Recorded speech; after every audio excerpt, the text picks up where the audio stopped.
Good morning and thanks for joining us. I'm Ashley Campbell. The long-awaited Powder House Connector Road project is about to get underway in the city of Aiken. As your Kennedy Payne reports, residents and leaders say they're excited about this new project. Yeah, it's a much anticipated project. It's a $40 million one at that, too, and it will be done in 2 phases. The city says that the Federal Highway Administration gave them the go ahead to hold the second public information meeting or session for phase 2. It's the second of 2 required public information sessions, and it's one step closer to the finish line. Whiskey Road. It's become more and more problematic. It's infamous. Busiest stretch of road in the city of Aiken and Aiken County. At its peak, you get 44,000 cars per day. But it could change soon. The Powder House Connector is a road project that's been on the books for about 20 years. Phase 1 will extend Centennial Avenue to a new to-be-constructed roundabout as part of the Powder House Connector. and phase 2. Take the road to its terminus point near where Powder House and Old Powder House intersect. Taking new development into consideration. Those traffic studies have indicated that once the road is fully completed, traffic on Whiskey Road will be reduced by about 18%. Kathy Greaves is a longtime Aiken resident. I have to go on Whiskey Road a lot. I do avoid Whiskey Road at specific times of the day. Greaves says one thing is inevitable: change. We have to be prepared for growth and change, for the city to grow, and all of the new people that we've had come move to the area. Which is why she says the project is long overdue. I think it should have been done a long time ago, because then you'd have less businesses right on Whiskey Road. It would be on the side. But she says making it work means looking ahead. It depends upon the development that occurs there. How much traffic are those businesses or residences going to be throwing into the Pine Log and Whiskey Road? And the groundbreaking for the project is set for March 28th. The first phase will take about 15 months. The public information meeting for phase 2 is on April 3rd. We'll have more information for both of those events on our website at wrdw.com. We're learning more about several projects in North Augusta. The growing city has a lot heading its way, from apartments to a new public safety headquarters. Your Taylor Martin has those details for us. From exit 1 to exit 5 and everywhere in between, it's evident North Augusta is in a phase of constant development and growth. We're in family entertainment, so seeing all the opportunities for us to provide more of that entertainment to all of the growth and all the family that we're going to be seeing coming into our community. So we're just ecstatic. With a traffic light coming near the Hive and the Parker apartments. The reason why a traffic light's going in at Knobcon and Martintown is because the apartment complex, the Parker, generated enough traffic load on Martintown Road to require it. And so the developer is paying for that aspect. A new public safety headquarters just weeks away from ribbon cutting. You can talk to any public safety officer and they'll tell you how excited they are to be in that building, and that's been a bit of a journey for the city to get us into that facility, but ultimately everybody's in there right now. The facility works very well. And changes to pedestrian safety on Georgia Avenue coming in 2026. Leaders say they're making these investments because safety is important in North Augusta. Now we're making investments in the road networks to make sure they're going to be viable for our pedestrians as well, as we worry about pedestrians transiting our downtown corridor. Addressing all of the factors coming with the growth. Public safety, wastewater, stormwater, schools, things like that, to make sure that, yes, we're growing, but we have to make sure that we do it strategically and do it the right way. To continue supporting an evolving city in North Augusta, Taylor Martin on your side. We also learned that you're going to have to wait a little while longer for the replacement of the 13th Street Bridge. GDOT's plan to replace the bridge was approved in 2022, but due to inflation and rising costs, that's been postponed until 2028 with a completion date of 2032.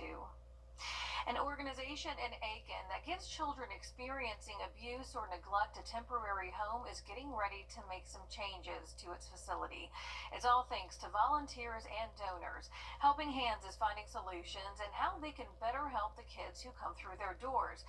They're a nonprofit organization almost set to celebrate its 52nd anniversary. They have more than 50 beds to house kids up to the age of 21. Monica Jeffcoat says that they serve anywhere from 85 75 to 100 young people per year, and they currently have 13 teenagers staying with them, and they're looking to revamp their clothing warehouse.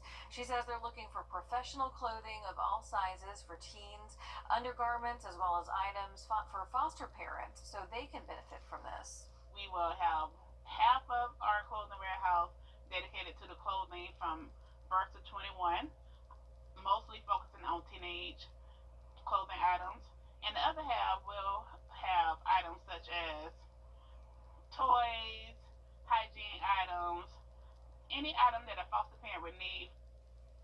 Volunteers are set to come next week to paint and revamp that clothing closet you just saw. They do have a lot for these kids and offer a number of programs while they're staying there. We have information on how to donate, support their upcoming golf tournament fundraiser, or volunteer on our website. Just click on the Finding Solutions tab. Augusta's Homeless Task Force unveiling a new addition to help with a major problem. These new mailboxes are for case managers to use to send mail to clients who don't have a permanent address. That includes registering your child for a school or applying for a state ID. Well, if someone is in need of critical services and they need an address to get an ID card or to get a birth certificate or to get anything that will help them get to that next point in life, and they don't have an address and they will, quite frankly, not get to that next step. This gives them an opportunity to fill a gap that hinders them from getting so many crucial services in this city. It may be housing, it may be healthcare, but now that gap can be filled. The mailboxes are located on Green Street in front of Gap Ministries. This month, application fees for high school seniors are free for more than 60 colleges and universities all across Georgia. Augusta University and Augusta Tech are two of our local colleges participating in the promotion put on by the Georgia Student Financial Commission. Your Audrey Dickherber shows us how this promotion is going to be helping more students come to or stay in Augusta. AU and Augusta Tech are hoping to see a lot more of this. More students on campus and in the classrooms. So if you have a student that maybe wants to apply to 10 institutions, that could be $400 or $500 in application fees. And some students just don't have the ability to do that, and then you have to pay it up front. You can't submit your application in most cases without that fee. So it is giving students the opportunity to apply to more colleges, shop around.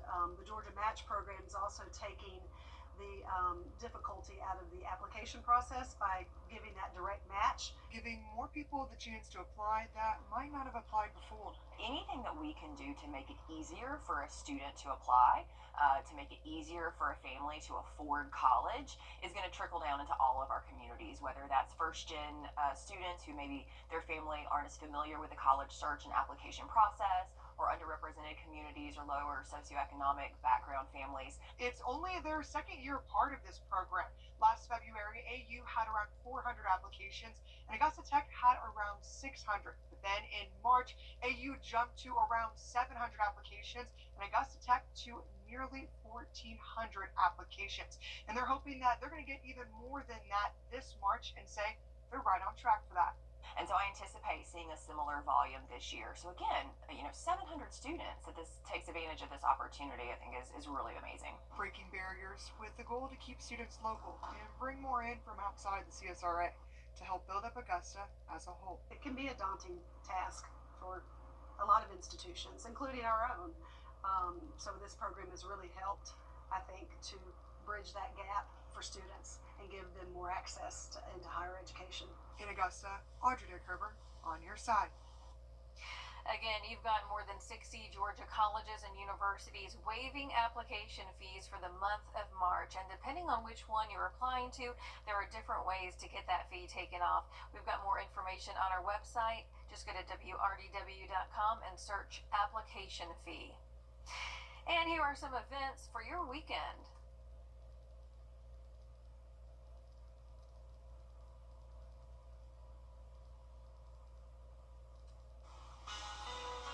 Well, we had a very warm day out there on Friday. 81, the official high temperature. The low temperature yesterday, 45. That came out to 6 degrees warmer than average. The record high for yesterday, 85, back in 1918. Record high for today, 86. We'll be close to it. We'll be right back. At 73. An automotive group. If you're still waiting on relief from FEMA, officials at the agency are warning people to watch out for scams and people posing as FEMA. There are some things that you can do to help FEMA fight these con artists. Now, if you know of a scam or attempted fraud, report it to FEMA's disaster fraud hotline at the number on your screen. You can also email them with your tip. They say to be sure that the people you hire are certified to do the work. They say people may try to get money or steal your information through fraud or identity theft. FEMA officials say all of their inspectors carry official IDs, so you want to go ahead and ask for those. Advocates from South Carolina's Low Country are pushing for more protection against gun violence. The Sandy Hook Promise Fund found that since 2020, the state has had 75 mass shootings. That same data shows the #1 cause of death among kids in the state is gun violence. One advocate who came to speak at the State House this week was a mother and a pediatrician. Dr. Annie Andrews shared what led her to focus on this issue. When I first decided to be a pediatrician, I envisioned a career caring for children with asthma and diabetes and seizures and pneumonia. I never thought I would care for so many children with bullet holes in them. Dr. Andrews says that she's passionate about ending what's known as the Charleston Loop. It's considered a gap in the federal system where a gun can be purchased before a background check is completed. If it's not approved within a 3-day window, someone can buy a gun. This week, South Carolina lawmakers considered 2 bills that could expand the coverage of the state's homicide by child abuse status. Advocates say that the current law protects young children but doesn't do enough to protect older kids. Current law says that a person whose abuse or neglect leads to the death of a child can be charged with homicide by child abuse and sentenced to 20 years to life. But that's only if the child is younger than 11. If they're older, solicitors have to pursue a murder charge and prove that there was intent to kill, which can be difficult in neglect cases. The 2 bills would expand that coverage to anyone under 18. They're the most fragile and innocent victims that we deal with. And I've been doing these type cases for almost over 20 years. And I've had different cases that I've dealt with, and they're always very emotional. They're just put in certain circumstances they can't help. And they're entrusted with the people that take care of them, and they don't, obviously, horrible things happen in these people's care. Advocates are hopeful that a bill will pass on both sides of the State House since it failed in the House last session. We're going to keep an eye on the progression of these bills and keep you updated. A push that's taken off on Capitol Hill and in nearly 24 other states has now made its way to the South Carolina State House. It's an effort to exempt some workers from paying taxes on a significant portion of their income. State House reporter Mary Green has more. On Sunday, sunshine a little cooler on Monday. I'll have details on that forecast in just a bit. Good morning and thanks for joining us. I'm Ashley Campbell. It's been 169 days since Hurricane Helene swept through our area as a Category 1 hurricane. Businesses were damaged, homes were destroyed, and families were forever affected. This was the biggest natural disaster our area has ever seen. Months later, the Red Cross says many are still on high alert when a bad storm rolls through. Some really strong winds come in. I got a little heart palpitations. I'm like, oh my gosh, are the few remaining trees that are left, are they going to come down? So many people feeling the same way. Even as recovery efforts continue, some families can't come back from what they lost. Your Sydney Hood has more. Because what some families lost during the storm is irreplaceable. You can fix a roof or you can repair your yard, but you cannot replace a life. Like 2 halves of the same story. Since day one he was born, they were inseparable. Steve and Isaac Donahue spent every day together. Isaac's special time was helping him build stuff. He loved to be outside. He was more of an outside kid than he was an inside kid. The best days were the ones spent fishing. That was their passion, fishing. They had competition to see who could catch the most fish. Those days, now a memory. If it would have been only one of them, the other one would have grieved. When Hurricane Helene tore the pages from both of their lives. In the last conversation I had with my son, he gave me a hug, told me he loved me, and he was going to bed. Isaac's mom, Kara, just feet away from her son and grandfather. And when that tree cut through the living room, and I went to holler for him, the last thing my mind took me, he said, Mom! thing I heard. At 4:30 that morning, All I heard him say was, they're gone. Kara's mom, Michelle, gets a call. That phone call replays in my head at times, and that's all I hear is, they're gone. Now this family is figuring out how they'll survive without Steve and Isaac. His great grandbabies, all 6 of them, those were his reason for living. Their family finds comfort in that this inseparable duo When Paul went outside to go build, Isaac was right up underneath him. will never have to live a day separate from one another. I have my dad in the little Hammer and Isaac's in the little game control. They're always together. They'll always be together. Such an emotional story right there, and that emotional toll for the family is going to be here for a while. The Red Cross says that maybe for the lifetime of some people, and that's why they really want people to know about the resources that they have when it comes to mental health and emotional needs. And we do have those resources listed for you on our website, wrdw.com, along with resources from United Way, because that's another organization working to meet the long-term needs of our communities still recovering. Goodwill is making more of an impact in the CSRA, opening up a new store in Thompson. They've already added more than a dozen new jobs and plan to provide even more with their services. The new location used to serve as a career center for Thompson-McDuffie County, and that's something Goodwill will include inside its new store. Where we're trying to make sure, one, that we have a well-rounded community, that we're able to provide jobs for our local community and making sure that their opportunities are there. And so anytime there is something that happens, they say there's a shift in the community and some of those services go away, which has happened recently, to be able to bring that back to the community is a major plus. Goodwill says it's been looking to move into the Thompson area for years, with its closest location in Grovetown. The new Thompson store opens next week, but they are currently taking donations from the community. And the city of Aiken Parks, Recreation and Tourism is hosting Take a Hike at Boyd Pond today. Your First Alert meteorologist, Emily Acton, stopped by to check out the trail. The Take a Hike program's goal is to encourage people to spend time outdoors by offering group hikes 6 times throughout the year. Brian Logging, Recreation Program Coordinator, spoke about the program's mission. What we hope to do is have people who will come for an event such as this and then develop a love and passion for a hike and begin to explore the trails that are all in our area by themselves or with their families. It started nearly 3 years ago at Generations Park, and while a single hike could bring in nearly 70 people, they hope to continue to expand their reach while also catering to more experienced hikers. What we hope to do is continue to grow our program where we can also include intermediate hikes, camping, anything that allows people to experience the great outdoors and develop a love and passion for it. If you get the hiking bug, there are plenty of opportunities to join a group hike in the community. The one coming up in March is going to be at Boyd Pond, and then we're going to go out of the city limits up to Lexington to Peachtree Preserve in April. In Augusta, Emily Acton on your side. The event is also free to attend, but you can't register anymore. We do have information on how to do that on our website, wrdw.com, so you can check out the next one. Well, here's some events that are taking place this weekend that you may want to check out.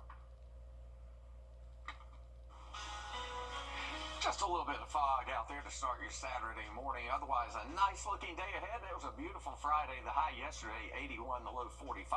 That was 6 degrees warmer than average, and it gets even warmer for your Saturday. But big changes on the way, and that means stormy weather on Sunday. Details when we come back.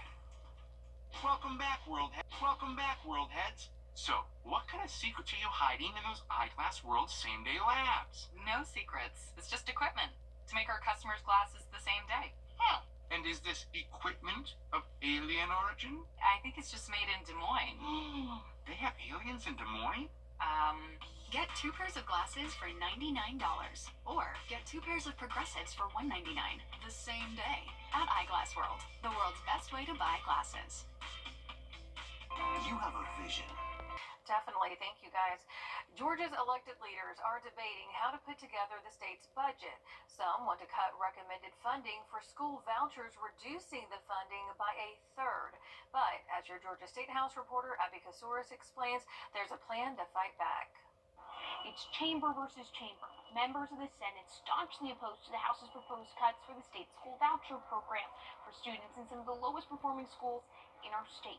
They say it's a non-negotiable restoring that funding, especially because applications for the program just opened. So that's what we agreed to last year, and that's what we're hoping to return it to. Lieutenant Governor Burt Jones making it known to House members they won't accept their budget proposal, including a nearly $100 million cut to the state's $6,500 voucher program. Well, I mean, we just want to follow what's already on statute, and the bill we passed last year. On Monday, Subcommittee Chairman Mark Newton proposed the cut to funding, saying demand has not been as great as they expected. On Tuesday, the House voted through the budget. House Appropriations Chairman Matt Hatchett saying they could always backfill funding if more people apply later. The initial enrollment is happening right now. We're monitoring that and monitor it daily. And that number definitely could change. The president of the committee in charge of the program hoping they'll reconsider. They already have more than 7,000 applications, and that number continues to climb. That opportunity that the members of the General Assembly pledged to students across our state. State Senator Greg Dolezal sponsoring bills to expand coverage to all military and foster care families. He says parents applying shouldn't worry. Governor Kemp established this as a priority in his budget. We know this is a priority for the Senate, and I'm very confident the House is going to agree with us on that. If the Senate rejects the House budget proposal, they'll begin back and forth negotiations. The first application window for the school voucher program closes in April. The second one opens in June. In Atlanta, I'm Abby Kasouris.